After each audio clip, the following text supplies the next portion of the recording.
అందరికీ నమస్కారం. ఈరోజు మనం శుక్రకుజుల దృష్టి గురించి చెప్పుకోబోతున్నాం. ఈ అమ్మాయి గారు 5/1/1996న మధ్యాహ్నం 1:37 ధవళేశ్వర్లో జన్మించారు. మేష లగ్నం. చాలామంది అనుకుంటూ ఉంటారు దశమంలో బుధ శుక్రులు ఉన్నారు, సప్తమ భావాధిపతి శుక్రుడు కుజుడితో కలవడం మంచిది కాదని అనుకుంటుంటారు. అది వాస్తవం కాదు. ఎంఐ గారి జాతకం చాలా బాగుంది. ఎందుకనంటే ఎంఐ గారి జాతకంలో ఈ శుక్రకుజుని మనం తీసుకున్నట్లయితే కుజుడు గ్రహయుద్ధంలో గెలిచాడు, దశమంలో ఉన్నాడు, ఉచ్చులో ఉన్నాడు.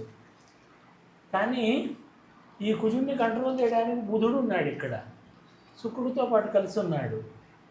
సప్తమభావ సబ్లార్డ్ బుధుడయ్యాడు.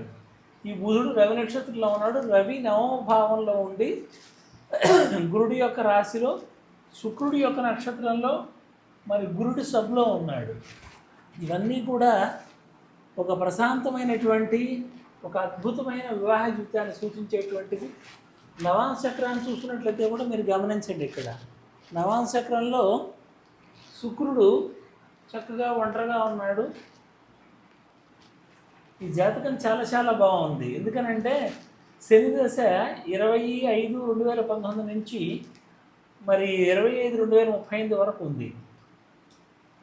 తర్వాత అంటే ఈ శని వచ్చేసరికి ఎవరి నక్షత్రంలో ఉన్నాడు? శని స్వయంగా గురుడు నక్షత్రంలో ఉన్నాడు. గురుడు నవమ ద్వాదశ భావాధిపతి.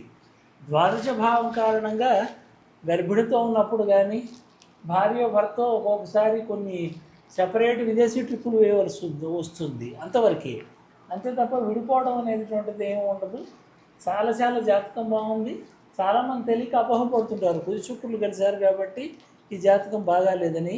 ఇది వాస్తవం కాదు. కుజ శుక్రులు కలిసి ఉన్నా కూడా ఎటువంటి చెడు జరగదు. అనేక జాతకాలు నిరూపిస్తున్నాయి. మనం శ్రీకృష్ణుడి జాతకం చూసుకున్నట్లయితే మరి అనుకూలమైనటువంటి ఎన్నో రకాల అంశాలు మనం గమనిస్తాం. అందువల్ల శుక్రకుజుడు కలిసిన వారందరూ సరైన ప్రవర్తన లేని వారు అనుకోవడం కరెక్ట్ కాదు. కొంచెం రొమాంటిక్గా ఉంటారు, చూడటానికి అందంగా ఉంటారు, అంతవరకే. ధన్యవాదాలు.